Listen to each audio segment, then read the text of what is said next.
In the second lesson, we look at tone. Tone is light and dark, with middle grades in between. Tone is used in drawing, usually to create volume. And what tone does is follow where light goes. So, we move away from the line, which is done with the tip of the pencil, and move to the edge of the pencil to create varying degrees of darkness. If we push hard, it's very dark. If we move it lightly, we can create very, very soft silvery tones. And it's the control of those tones that enables a drawing to be a success or a failure. Now, Ruskin was very good at this. He was a patient man, much more patient than most people are today, and he had time when he could sit and slowly draw the landscape.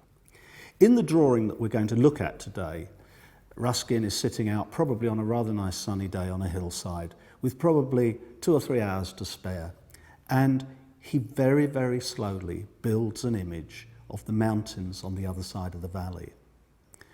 He makes them look three-dimensional by using tone, and he creates a sense of depth, of one thing being nearer to you than another, by varying the tone.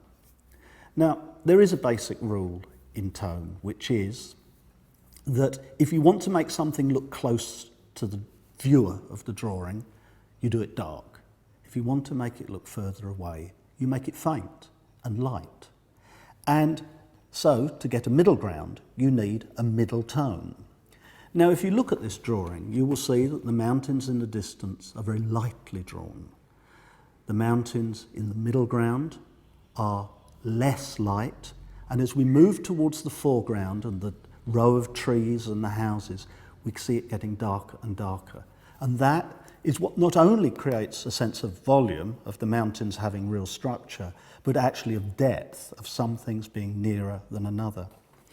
So you can see that tone is a very, very important part of illusionistic drawing, of making drawings look a little bit like photographs. You have to remember that at the time this drawing was done, photography was being invented. And so people were aware of the importance of tone, probably more than they had ever been in the past. So in order to learn something from this drawing, the obvious thing to do is to not only sit and look at a drawing like this and look at the strategies that Ruskin has used, but also to go and sit in the landscape or sit in front of a still life and try and make one thing appear to be in front of another by the control of tone. Dark in the foreground, light in the background. It's a very simple exercise and you'll find it works.